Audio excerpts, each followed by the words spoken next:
red carpet. Today I am pleased to have back Lady Colin Campbell. Last time you were on, Lady C, our emails and everything just went crazy. We learned so much from you, so welcome back. Thank you very much. I'm delighted to be back, and I have to tell you, you look absolutely great. I love you. Thank you.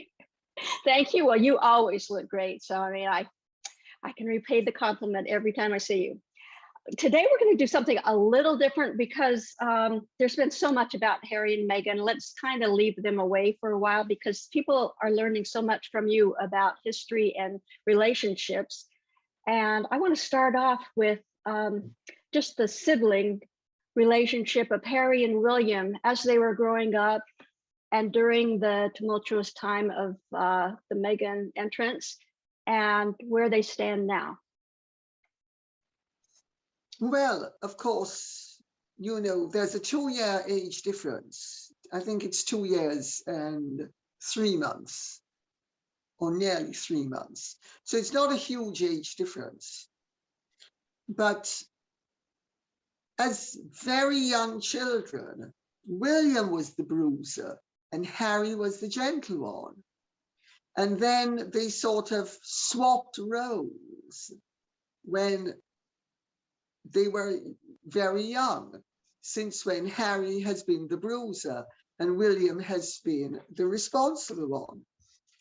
And of course, they grew up knowing that William would be king and Harry wouldn't be king. And tellingly, Harry would say things like, oh, well, William, if you don't want to be king, that's okay. I'll be king instead of you. So, you know, he was always very generous with his desire to occupy his brother's shoes. But they got along very well.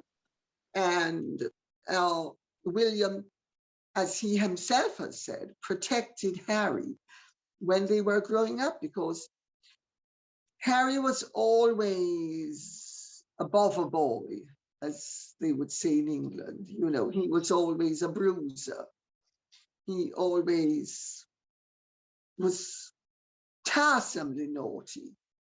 I mean, he'd been a very endearing child because he could be very affectionate. But as he grew older, it wasn't mischievous so much as almost hurtful. Hurtful. I mean, I can't get over him deliberately driving into the shin of the colonel, you know, and Diana remonstrating with him, but not punishing him. And I mean, you know, a child doesn't drive into someone's shin and think it's funny. Even a 2 or 3-year-old child would know that's not funny. So what you're saying is he was never reprimanded at all for any of his bad deeds? No, I'm saying she would reprimand him, but wouldn't punish him. And then she also did the fatal thing of saying to him, to both of them, it doesn't really matter what you do as long as you don't get caught. I mean, Joe Kennedy used to say that to the Kennedy boys as well. And he has quite justifiably been roundly criticized over the decades for encouraging ammorality. Well, if Joe Kennedy was encouraging ammorality, what was Diana doing by doing the same thing? And I mean, William was lucky because he was going to be king. He fell under the aegis of his grandmother, who took him under her wing. And really, because the Queen had had a wonderful relationship with Queen Mary, who was her grandmother, who took her under her wing. And so the Queen did the same thing, but primarily with William, not with Harry, because William, she's a very busy woman and she didn't have time to be pandering to all of the children, but she tried to get the children to be brought up with more discipline. And Diana was roundly resistant to what she regarded as oppressing them. Well, we see how that turned out. Okay, so as they were pretty in their younger years, William and Harry were pretty close. Now let's compare and contrast that to the Queen's father, who was never supposed to be king, and that's George VI, and his brother, Duke of Windsor, which was Edward VIII. How were they as they were growing up? Were they close like William and Harry were, or? No, they were very close, and they remained close until the abdication. Mm-hmm. It was only after the abdication that they ceased being close, but they were very close until Edward VIII decided he wanted to marry Mrs. Simpson. And it's when Queen Elizabeth, the Queen Mother, who was then the Duchess of York, realized that the possibility of marriage was on the cards. And she was already having to cope with Princess Marina, the Duchess of Kent, who was beautiful, Princess Marina of Greece, beautiful and glamorous. And they used to call Queen Elizabeth, the Queen Mother, when she was Duchess of York, the Dowdy Duchess. And she absolutely hated being overshadowed by Princess Marina. And they never really had a particularly close or good relationship. Then and she was perfectly happy. She and the Prince of Wales, as Edward VIII was before he became king, and the Yorks were very close. They were on dropping in terms with each other. And one day, Elizabeth York, as she then was, dropped in on Fort Belvedere, which is where David and Wallis were. And she saw Wallis mimicking her, and she never forgave her for that. But she bore it until she realized that Wallis was in line to become Duchess of Lancaster or Queen, at which point she moved heaven and earth to make sure that David, as the Duke of Windsor was known, would either give her up or abdicate, because Elizabeth did not want to be shunted even further aside. She had a monumental ego and loved being I suppose it would have been the second lady. Well, there was Queen Mary. So Queen Mary was the first lady in the land. So she really was the second lady in the land. But the third lady in the land, who was Princess Marina, Duchess of Kent, had superseded her. And she couldn't bear the fact that two foreigners were going to come in and supersede her. So that's really when the relationship between the brothers started to get distant. And after the abdication, Elizabeth convinced her husband, who by then was George VI, that England could not have two kings resident in the one land, the present king and the previous king, and that he should remain exiled, as far as she was concerned, for the rest of his life, which is exactly what happened. So a woman actually was the impetus for the breakup between the two brothers there and the two brothers today. Is that correct? There are parallels, yes. Yes. Except that Elizabeth's impetus was to get rid of Wallis. And if she couldn't get rid of Wallis, she was going to get rid of David. But she certainly wasn't going to allow David to marry Wallis and put her in front of Elizabeth. So yeah, she encouraged Bertie to really put a great distance emotionally as well as in every other way between him and his brother. I mean, she had some grounds for doing it, but she didn't have to do it to the extent she did. And history might have been quite different had she never done it, because, as David used to say when he was Duke of Windsor, had there been no Elizabeth, there would have been no abdication. And Meghan has certainly gone to, she has been, and incidentally, she and Elizabeth Boslan were born on the same date, the 4th of August. They're both 4th of August products, let's put it that way. And I think that Meghan has certainly been a very divisive, but you see there are substantial differences as well, because Elizabeth was very pro-royalist, pro the royal family. She had reverence for the royal family. She loved being a member of the royal family. Meghan has had no reverence, indeed respect, for the royal family. She thought she was going to come here and, you know, well, I've arrived, I'm a star of suits, I'm a fabulous creature, you know, come on, and, you know, you've got to get with the program, you've got to all do what I want, because I'm just the hottest thing since sliced bread. And of course, it hasn't worked like that. But yeah, it's definitely hasn't worked like that. We know all over the news and the internet, everything, Harry and Meghan both are throwing the royals under the bus and criticizing them at every turn.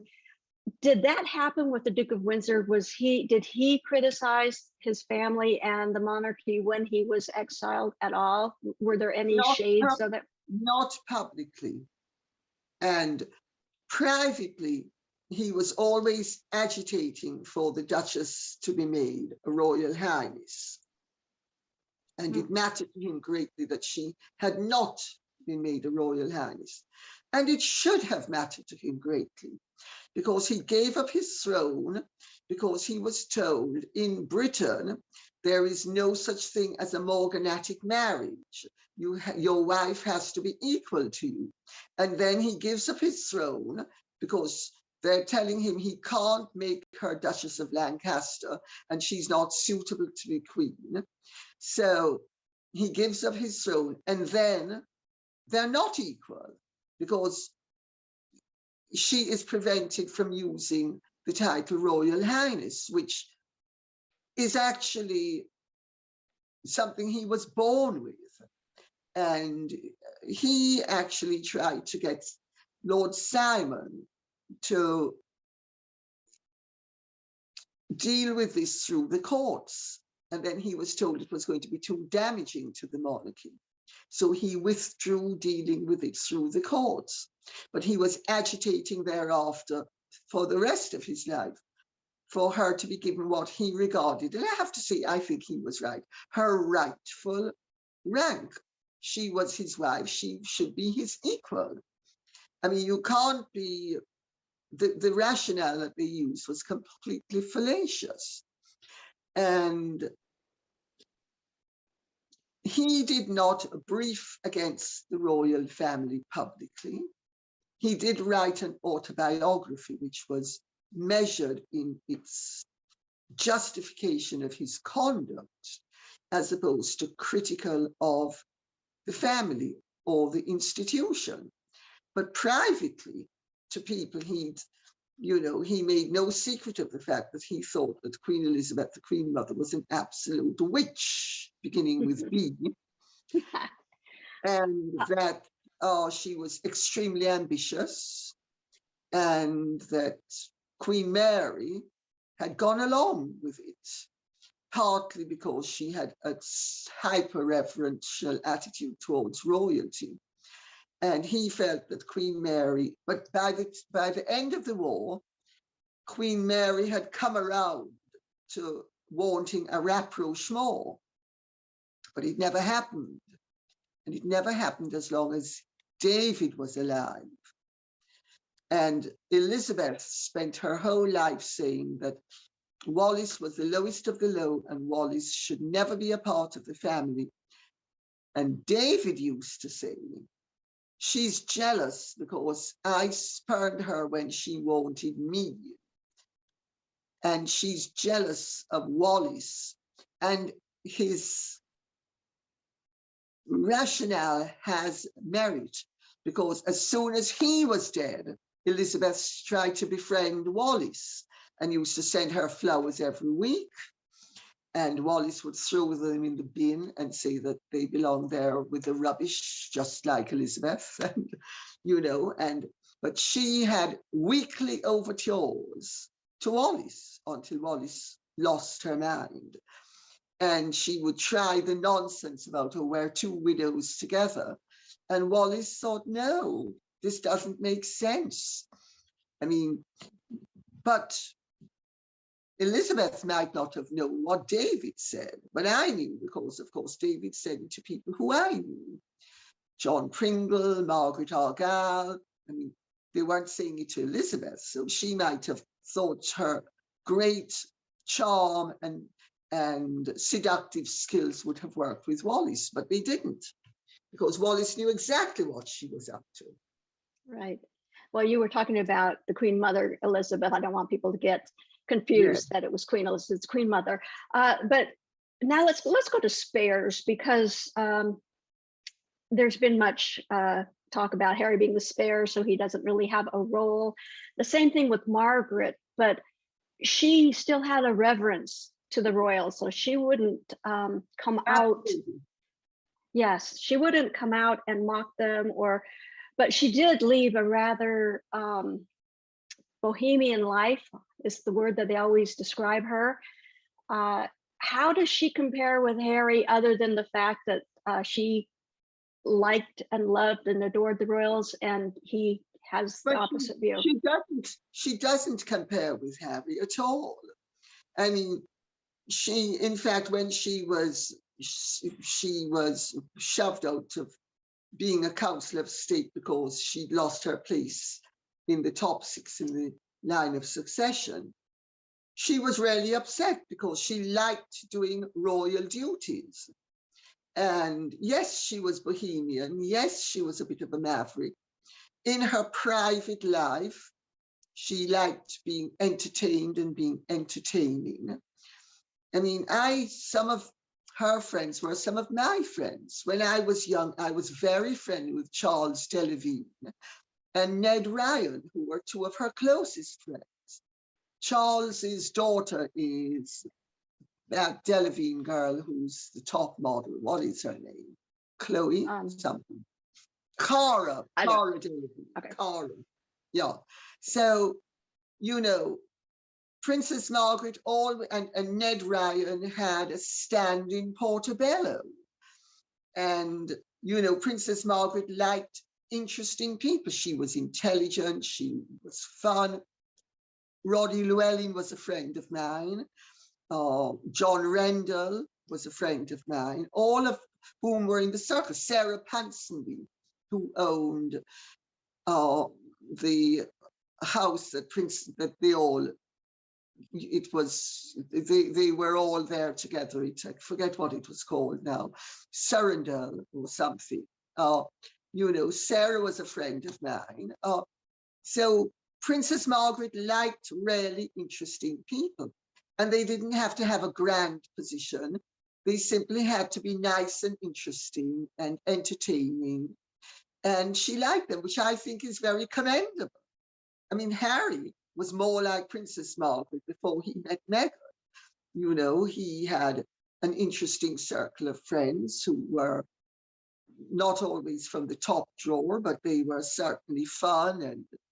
And it's after he met Meghan that everybody got iced, because Meghan didn't like the fact that they had a sense of humor and they joke. And, you know, she's far too grand and serious to ever make a joke unless she's doing a sort of girly stupidity that's going to appeal to the Priyanka Chopras and Serena Williamses of this world. Well, a break.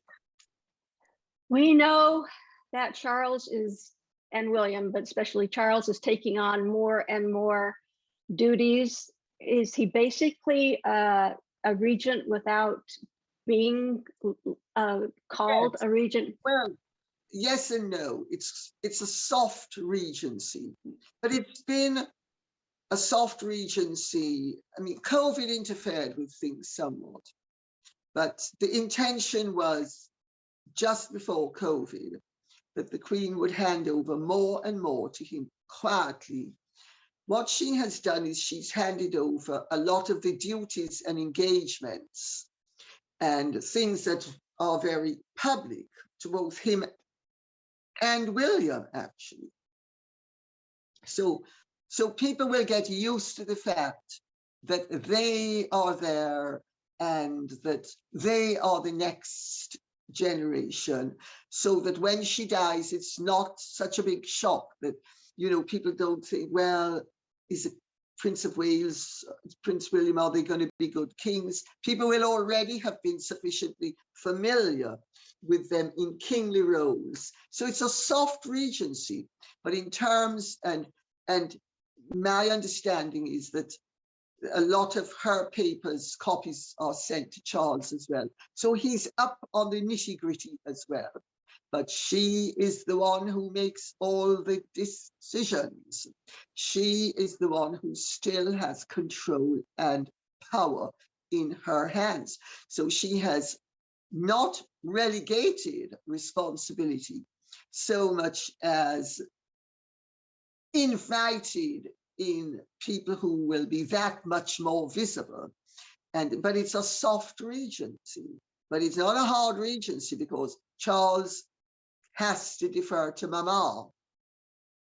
Okay, well, as we know recently, the Queen has stated her desire that Camilla will be Queen Consort. Yeah. That raised a lot of concerns with people, but you know, Camilla has been, you know, she has come around. They have redone her profile. People have really come to know her. There's a marvelous documentary on True Royalty about reinventing the royals and how the press and how they came about redoing her image so that people would like her and not see her as Diana called her, the Rottweiler, I guess it was. Yeah. But in your book, Diana in Private, you did mention that during their Charles and Diana's engagement, Charles did say whatever love means when they asked if they were in love. Did he, what was the rumblings around the palace before, after that? Did he ever say anything? That had absolutely, his comment had absolutely nothing to do with saying, they asked if they were in love. And Charles is a very spiritual, questioning person. Quite frankly, he complicates things sometimes rather more than I would do. But he wasn't trying to say, what he was trying to say was, I am in love with her up to a point. We don't know each other that well. I would not be marrying her if I didn't think that I will be fully in love with her. She has indicated that she is going to be a wonderful, supportive wife, mother, and queen. And we are going to face this lifelong challenge in tandem. That's rarely what he was saying. And that in love doesn't mean, you know, Hollywood and you take out the violins and, you know, somebody comes home and you can't make it to the lift because they've got to be jacked up against the wall, and a Meghan Markle scene from Suits takes place in reality. That's what he was trying to say. And he and Camilla were not didn't have the great love that they now have. I've said it repeatedly. Their great love came about after the breakup of his marriage and the fracturing of hers, because Andrew Parker Bowles was a great swordsman. And when Camilla and Charles were having an amitié amoureuse, he was having a torrid romance with Charlotte Soames. Charlotte Soames, who was by then, if I'm not mistaken, Charlotte Hambro, because Rupert, her ex-husband, lived around the corner from me. And this was at the time of the Zimbabwe independence. But it was, and she and Charles did not see each other in that way and had practically no connection for the next, I think it's about, well, it was from the marriage until he discovered that Diana was having an affair with Barry Manikin. And remember, I'm the person in that book who revealed that Diana was having an affair with Barry Manikin. And when I revealed it, everybody poured scorn on me and said I was a fantasist and I didn't know what I was speaking about, until Diana herself confirmed it. So I knew what I was speaking about because I got a lot of my information from Diana herself, but I couldn't say it at the time. But it's after both marriages broke down, sorry, that Charles, and Charles, incidentally, in the early days of the breakdown of the marriage, had several love interests. He had a flirtation with Ava O'Neill, whose son Christopher is married to Princess Madeline of Sweden now. I've known Ava forever. And Ava ticked me off for writing about it in that book. He had a step out with Dale Tryon again, according to Dale. I think she made it rather more important than it was. But so it wasn't, but Camilla, the relationship with Camilla narrowed down, solidified, intensified, and grew out of the anguish as his world was collapsing and his reputation had been trashed by Diana. Remember, Diana tried to destroy his reputation and prevent him from acceding to the throne. She tried it in the Martin Bashir interview. She tried to get him knocked out of the line of succession so that William could be king, because Martin Bashir had told her that the Queen was dying, and she believed it. And so she thought, if William William will have to be king if Charles is knocked out of the line of succession. So I'll be regent. That was her thinking. And you know, the whole thing is, it was a can of worms, but built on a series of misapprehensions and falsehoods, many of which were directly due to the lies Martin Bashir told her, but also the lies that Diana herself told about Charles and Camilla. You know, Diana and I fell out when I was writing that book, because she wanted me to do what Morton did for her. But she made the fatal mistake of changing her story midstream. She had already told me the truth. Then she needed to backtrack on it, because I would imagine some friend of hers had said, you know, Diana, nobody's going to care that you don't like the men in suits and you want your freedom and liberty and you want a daughter and so you want to get married again. You know, the factory worker in Dagenham who has to be on a factory line to earn a living wage is going to think you're a spoiled brat and have no sympathy for you.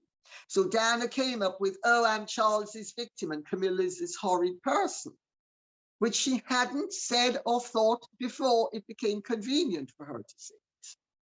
Well, that kind of sounds like what's going on now with Meghan and Harry playing the victim. Unfortunately, the time has gone. Where did it go? I haven't even gotten through half my questions for you. So we will have you back in a few months. You did say you would come back again in a few months, and your time permitting. It's just so fascinating how much you can teach us about what's going on now, what has happened in the future, and tell us all these things that we don't know, especially over here. We're not privy to a lot of the inside scoops that you are. And I'm glad that you are here with us and can fill us in as time goes by. So again, thank you so much. It's been my pleasure. Thank you very much. God bless. Take care. Thank you. We will see you soon. Yeah, next time when we take another look. Okay. God bless. Bye-bye. Bye-bye. Again, my thanks to Lady Colin Campbell, Lady C. She is a phenomenal wealth of information, and I look forward to having her back again in a few months to bring us up to date on more things royal. So I will see you next time when we take another look beyond the red carpet. Thanks for watching, and I hope you enjoyed this little chat. If you have, please like, share, subscribe, and if you'd like to be notified of future postings, click that notification bell. Alrighty, I'll see you soon.